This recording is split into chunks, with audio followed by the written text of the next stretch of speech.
إن الحمد لله نحمده ونستعينه ونستغفره ونعوذ بالله من شرور أنفسنا وسيئات أعمالنا من يهده الله فلا مضل له ومن يضلل فلا هادي له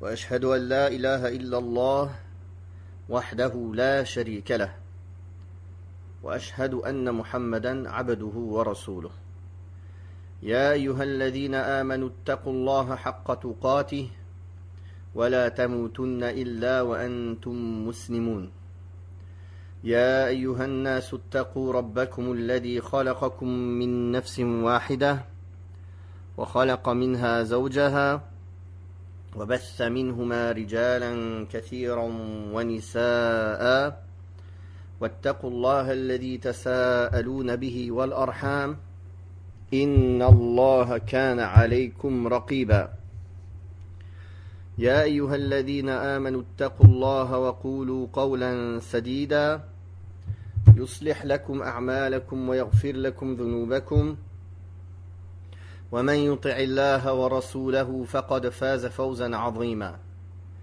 أما بعد فإن أصدق الحديث كتاب الله وخير الهدي هدي محمد صلى الله عليه وسلم وشر الأمور محدثاتها وكل محدثة بدعة وكل بدعة ضلالة وكل ضلالة في النار.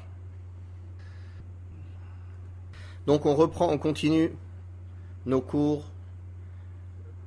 sur la lecture de la parole d'Allah subhanahu wa ta'ala, des parties du Coran et leur explication et leur exégèse, ainsi que les leçons et les règles à tirer de ces parties du Coran. Nous en sommes à Surat Az-Zumar, les groupes, verset 41.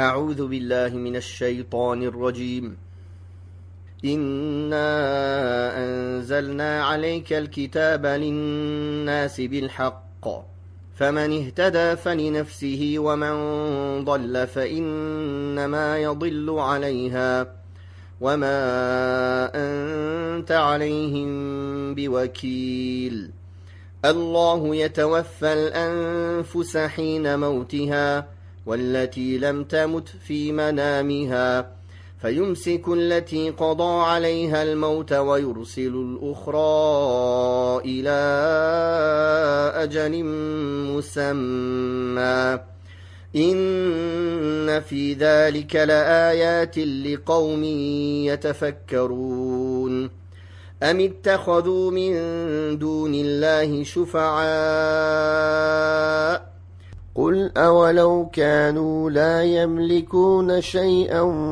ولا يعقلون قل لله الشفاعة جميعا له ملك السماوات والأرض ثم إليه ترجعون وإذا ذكر الله وحده اشمأزت قلوب الذين لا يؤمنون بالآخرة وإذا ذكر الذين من دونه إذا هم يستبشرون قل اللهم فاطر السماوات والأرض عالم الغيب والشهادة أنت تحكم بين عبادك فيما كانوا فيه يختلفون. Nous avons lu du verset 41 au verset 46 de Surat Az-Zumar. Allah tabaraka wa ta'ala dit dans le sens de sa parole dans le verset 41: Nous t'avons révélé le livre avec la vérité, à l'intention des hommes. Nous t'avons révélé le livre avec la vérité à l'intention des hommes. Quiconque se dirige sur la voie droite ne le fait que dans son propre intérêt. Quiconque s'égare ne s'égare qu'à son propre détriment, et tu n'es pas chargé d'eux. Dans ce verset, Allah tabaraka wa ta'ala nous informe qu'il a révélé à son messager, Muhammad sallallahu alayhi wa sallam, ce livre, le Coran, contenant la vérité dans ses récits, dans ses directives, dans ses interdictions. Ce Coran est la source de la guidance, une voie droite, une direction pour celui qui veut arriver jusqu'à Allah subhanahu wa ta'ala, celui qui veut gagner sa récompense du paradis éternel. Il est aussi, ce Coran, un argument contre toute l'humanité, une preuve établie contre toute l'humanité. Quiconque parmi eux choisit la bonne voie, en se guidant avec sa lumière et en suivant ses directives, le fera à son propre avantage. Cet avantage lui revient à lui-même. Allah n'a rien à gagner de lui. De même, quiconque préfère l'égarement, après que la guidance lui soit apparue et bien exposée, le fera à son propre détriment et il ne nuira en rien à Allah subhanahu wa ta'ala.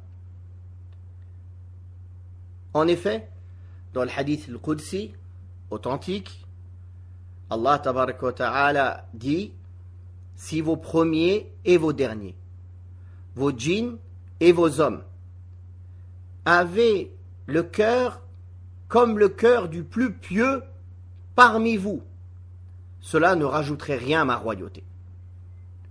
Si vos premiers et vos derniers, vos djinns et vos hommes, avaient le cœur le plus impie, le plus mauvais, du plus mauvais parmi vous, cela ne diminuerait en rien à ma royauté.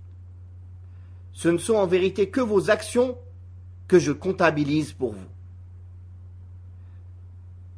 Donc, Allah subhanahu wa ta'ala se passe de l'univers, se passe des mondes, se passe de l'humanité, n'a besoin de l'adoration de personne, et en réalité, s'il a établi et légiféré son adoration, c'est pour notre bien et c'est pour nous tester, par sa sagesse subhanahu wa ta'ala.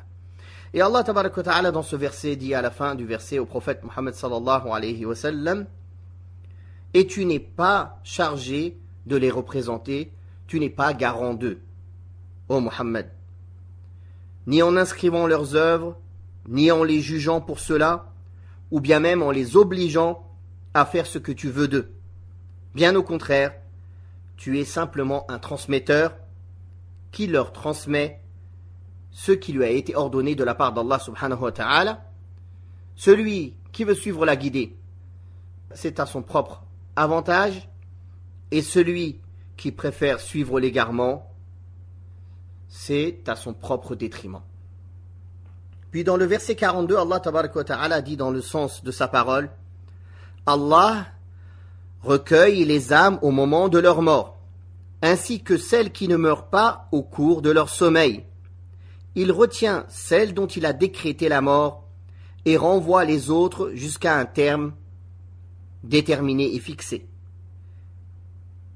Il est en cela des preuves de la puissance d'Allah pour ceux qui méditent et qui réfléchissent.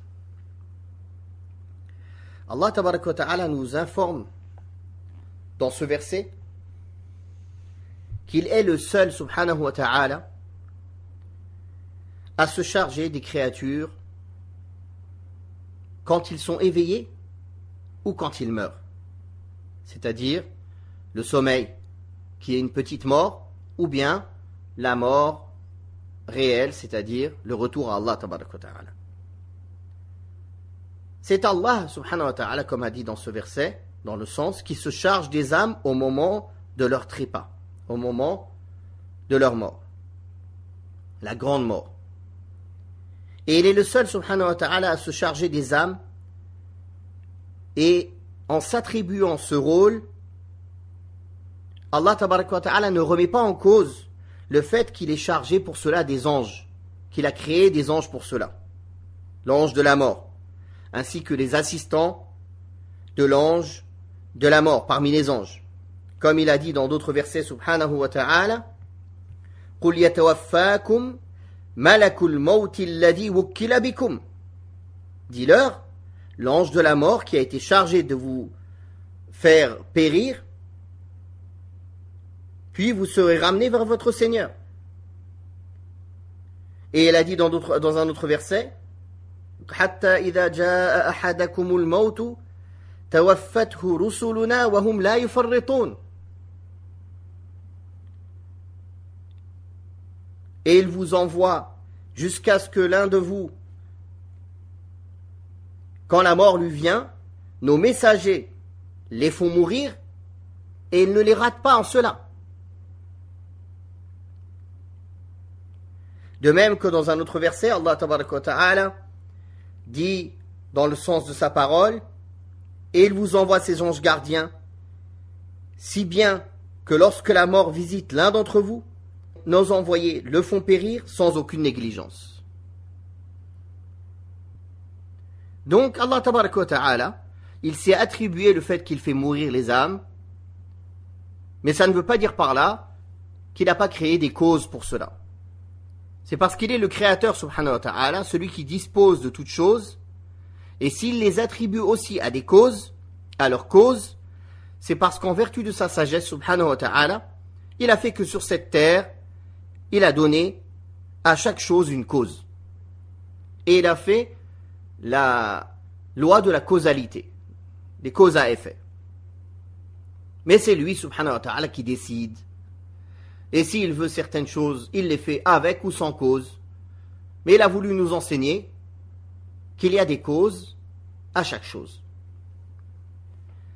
Puis Allah tabaraka wa ta'ala, en disant ainsi, celles qui ne meurent pas au cours de leur sommeil, c'est-à-dire pendant leur petite mort qui est le sommeil, quand Allah a saisi toutes les âmes dans la nuit, il en retient une partie, celle dont leur mort et leur fin a été décrétée, donc ils ne se réveillent jamais. C'est fini pour eux, cette vie. Et il renvoie les autres âmes de ceux à qui il reste encore un temps déterminé à passer sur cette terre. Chaque nuit, chaque fois qu'une personne dort, son âme est prise, c'est comme une petite mort.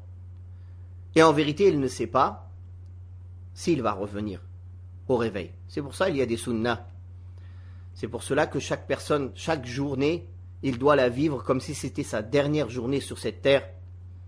Et il doit agir comme si c'était sa dernière possibilité de faire les meilleures œuvres dans cette journée. Et ceci, le prophète sallallahu alayhi wa sallam nous l'a enseigné en disant que chaque matin, les gens se réveillent comme s'ils allaient au marché pour vendre leur âme. Ou bien ils vont affranchir leur âme en faisant des bonnes actions, ou bien ils vont la perdre en obéissant à Shaitan et en prenant le chemin du mal.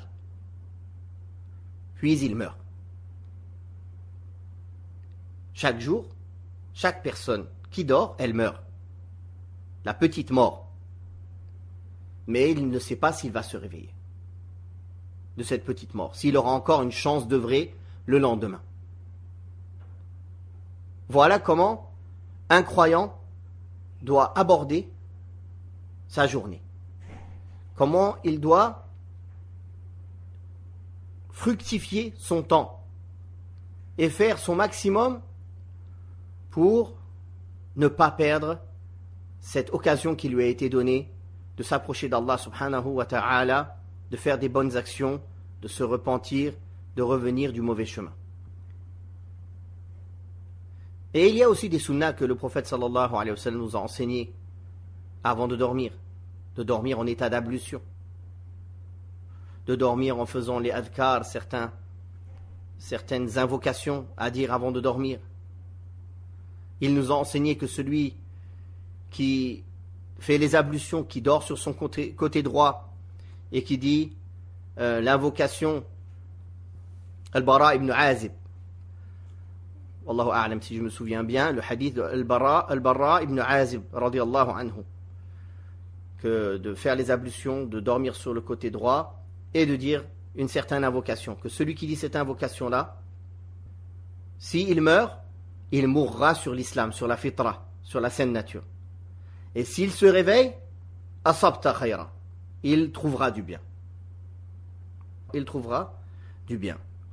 De même que quand on se réveille le matin, on fait cette invocation. Il y a plusieurs invocations qui vont dans ce sens-là. On loue Allah subhanahu wa ta'ala de nous avoir rendu notre âme. On loue Allah tabaraka wa ta'ala de nous avoir fait revivre après nous avoir fait mourir. Donc, voilà, ce verset, il va dans ce sens-là. Et si une personne a bien compris cela, a bien compris que chaque fois qu'il dort, chaque soir quand il dort, c'est peut-être la dernière fois qu'il dort, peut-être qu'il ne se réveillera pas, alors il ne va pas aborder sa journée pareil que la majorité des gens dans l'insouciance totale, sauf celui à qui Allah tabaraka wa ta'ala a permis de se rappeler beaucoup de lui. Il y a une preuve dans cela, dans la perfection du pouvoir d'Allah subhanahu wa ta'ala et sa capacité à ressusciter ses créatures après leur mort, comme il le fait chaque jour. Allah ta'ala prend nos âmes et il nous refait vivre au matin. Il y a une preuve que l'esprit et l'âme sont des corps subtils autonomes, dont l'essence est différente de celle du corps charnel. Ils sont créés par Allah tabaraka wa ta'ala, comme le corps d'ailleurs, qui dispose de l'esprit et de l'âme comme il l'entend, dans la mort, dans la vie et au jour de la résurrection. En outre, les âmes des vivants et des morts se rencontrent dans le barzakh. Puis Allah subhanahu wa ta'ala renvoie les âmes des vivants et retient celles des morts.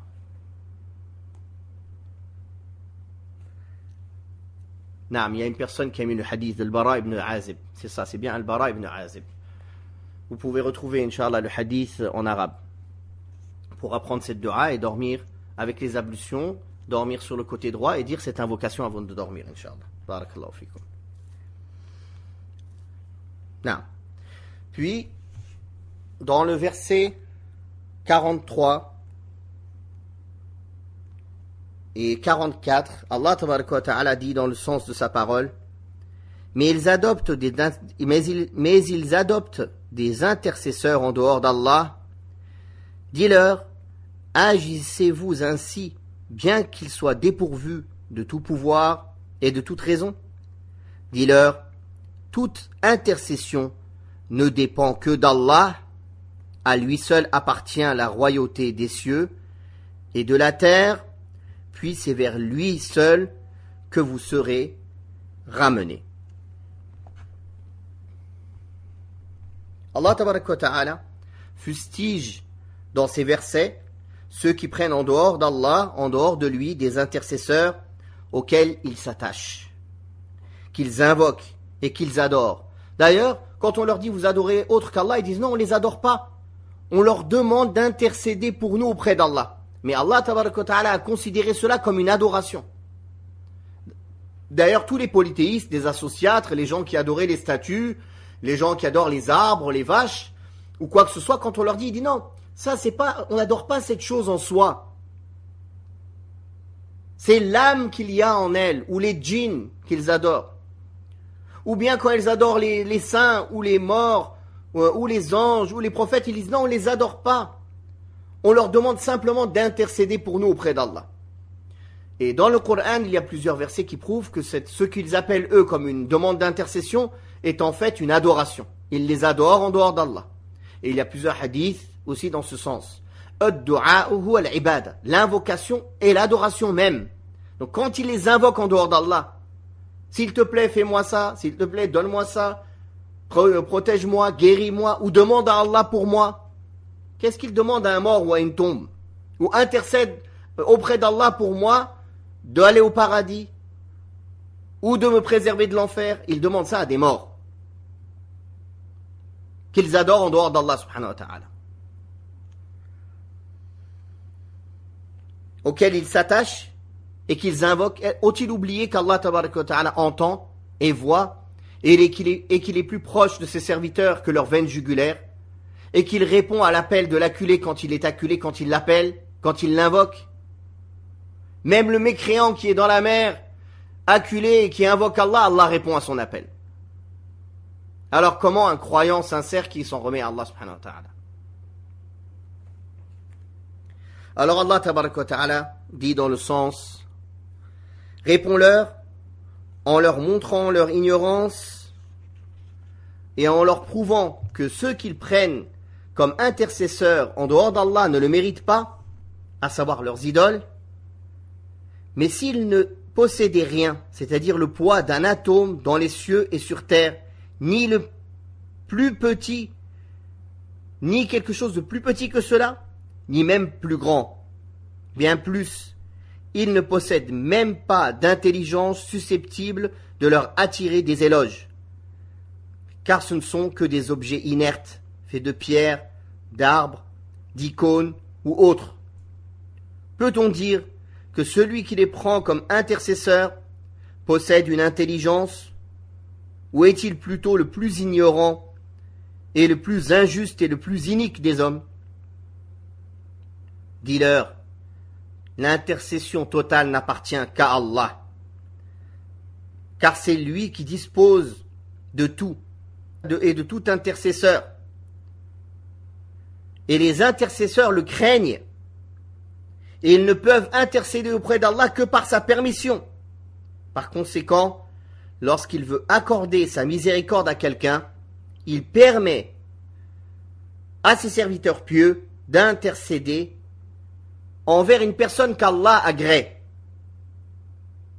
par miséricorde pour les deux, par miséricorde pour l'intercesseur et par miséricorde pour celui pour lequel il y a eu intercession.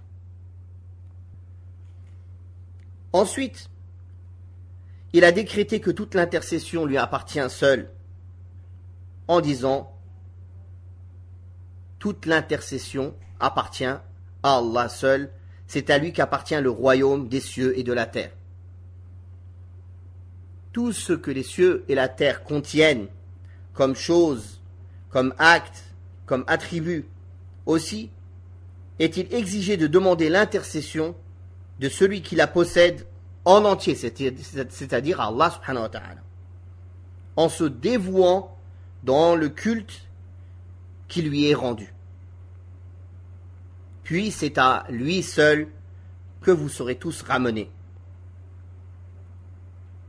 Et il rétribuera subhanahu wa ta'ala celui qui lui a été dévoué avec la plus grande des récompenses, et il châtiera celui qui lui a associé de fausses divinités avec le plus grand des châtiments. Puis dans le verset 45 et 46, Allah tabaraka wa ta'ala dit dans le sens de sa parole, lorsqu'Allah est mentionné seul et sans associé, les cœurs de ceux qui ne croient pas en l'au-delà se crispent. Et lorsqu'on mentionne ceux qui sont adorés en dehors de lui, ils exultent. Dis, ô Allah, créateur des cieux et de la terre, toi qui connais parfaitement l'imperceptible, l'invisible, et ce qui est apparent, c'est toi qui juges entre tes serviteurs de leurs différends. Dans ces versets, Allah tabaraka wa ta'ala parle de l'état des associatres et des polythéistes et des conséquences qu'implique leur associaterie. À savoir que lorsqu'ils entendent mentionner Allah seul et que l'ordre leur est donné de lui vouer un culte exclusif et d'abandonner tout ce qui est adoré en dehors d'Allah, leur cœur se crispe, répugne cela, et ils se détournent en montrant leur animosité. Mais lorsque sont mentionnés ceux qui sont invoqués en dehors d'Allah, comme les idoles et les autres fausses divinités, et lorsqu'on les appelle à les adorer, ils donnent aussitôt libre cours à leur joie, en se réjouissant de la mention de leurs objets d'adoration, et dans la mesure où l'associatre et le polythéisme, où l'associaterie et le polythéisme cadrent bien avec leur passion, alors ils sont très contents. C'est là, certes, le plus mauvais et le plus répugnant des comportements. Mais leur rendez-vous sera fixé au jour de la résurrection, où il leur sera demandé des comptes et où ils seront jugés pour leur comportement. Ce jour-là, ils verront si leurs idoles qu'ils adoraient en dehors d'Allah tabaraka wa ta'ala leur seront d'une quelconque utilité. C'est pour cela qu'il a dit dans le sens dit « Ô mon Dieu, créateur des cieux et de la terre. Ô Allah, créateur des cieux et de la terre, celui qui les a conçus et qui dispose d'eux, toi qui connais l'imperceptible ou l'invisible, tout ce qui est caché à nos yeux ou à nos sens et à nos connaissances, et toi qui connais le manifeste, ce qui est visible, ce que nous voyons, ce que nous percevons, c'est toi qui arbitreras entre tes serviteurs de l'objet de leurs différends. Et parmi les plus grands différends, il y a celui qui oppose les monothéistes sincères, qui proclament l'unicité d'Allah en disant qu'ils sont dans la voie de la vérité et qu'ils auront le triomphe final à l'exclusion des autres, et les associatres qui adorent de fausses divinités avec Allah, qu'ils mettent sur le même pied d'égalité avec lui, en sous-estimant Allah et en se réjouissant lorsque leurs idoles sont mentionnées, mais en éprouvant de la répugnance à la mention du nom d'Allah seul, en prétendant après cela qu'ils sont dans la voie de vérité, en dehors des autres, et qu'ils auront le triomphe final. Et Allah tabaraka wa ta'ala a dit, en parlant de cette divergence qui les oppose, Allah subhanahu wa ta'ala a dit, إن الذين آمنوا والذين هادوا والصابئين والنصارى والمجوس والذين أشركوا إن الله يفصل بينهم يوم القيامة إن الله على كل شيء شهيد. Certes, ceux qui ont cru, ceux qui ont suivi le judaïsme, ainsi que les sabéens, les chrétiens, les zoroastriens et les associatres, Allah jugera entre eux, départagera entre eux le jour de la résurrection, car il est le témoin de toutes choses. Ensuite, Allah tabaraka wa ta'ala nous a informé comment les uns et les autres seront traités. Il a dit, هذان خصمان اختصموا في ربهم فالذين كفروا قطعت لهم ثياب من نار يصب من فوق رؤوسهم الحميم يصهر به ما في بطونهم والجلود ولهم مقامع من حديد. صلى الله السلامة والعافية. Jusqu'à ce qu'il ait dit, إن الله يدخل الذين آمنوا وعملوا الصالحات جنات تجري من تحتها الأنهار يحلون فيها من أساور من ذهب ولؤلؤا وَلِبَاسُهُمْ فِيهَا حَرِيرٌ. Dans le sens de sa parole, voici les deux clans adverses qui se disputent au sujet de leur Seigneur. Les mécréants, les négateurs, recevront des vêtements de feu, et il leur sera versé sur la tête un liquide bouillant qui fera fondre leurs entrailles et leur peau, pendant que des massues de fer seront préparées à leur intention. Jusqu'à ce qu'Allah tabaraka wa ta'ala dise, dans le sens, quant à ceux qui croient et font des bonnes œuvres, Allah les admettra dans des jardins sous lesquels coulent des ruisseaux, et ils seront ornés de parures d'or et de perles, et de soie vêtue. Et Allah tabaraka wa ta'ala a dit dans un autre verset, Alladina amanu ولم يلبسوا إيمانهم بظلم أولئك لهم الأمن وهم مهتدون. Et il a dit, إنه من يشرك بالله فقد حرم الله عليه الجنة ومأواه النار وما للظالمين من أنصار. Dans le sens de sa parole, ceux qui ont cru et qui n'ont pas entaché leur foi avec une injustice, c'est-à-dire avec du polythéisme, avec de l'associaterie, ceux-là auront la sécurité et ils seront bien guidés. Puis il a dit, celui qui a associé à Allah de fausses divinités, Allah lui interdira le paradis et il aura le feu pour demeure. Et les injustes ne recevront, ils n'auront aucun secoureur pour les aider. Il y a dans ces versets la preuve qu'Allah tabaraka wa ta'ala a créé les hommes croyants et mécréants pour les éprouver et qu'il jugera entre eux le jour de la résurrection et qu'il rétribuera chacun selon ce qu'il mérite. Allah tabaraka wa ta'ala a la science absolue. C'est lui qui a créé toutes choses. Et c'est lui qui a le jugement absolu entre les hommes. En effet, son pouvoir à partir duquel ont été conçues les créatures et sa science qui cerne toutes choses prouve la réalité de son jugement entre ses serviteurs. Leur résurrection ainsi que sa connaissance de leurs actes, qu'ils soient bons ou mauvais, et leur rétribution. Quant à son pouvoir de création, il prouve sa science subhanahu wa ta'ala. Ala ya'lamu man khalaq. Ne connaît-il pas, subhanahu wa ta'ala, comme il dit dans le verset, ne connaît-il pas ceux qu'il a créés? Bien sûr que si. Allah tabaraka wa ta'ala les a créés et il connaît mieux ses créatures que quiconque. On va s'arrêter ici, Inch'Allah, pour aujourd'hui. Wallahu ta'ala a'la wa a'lam.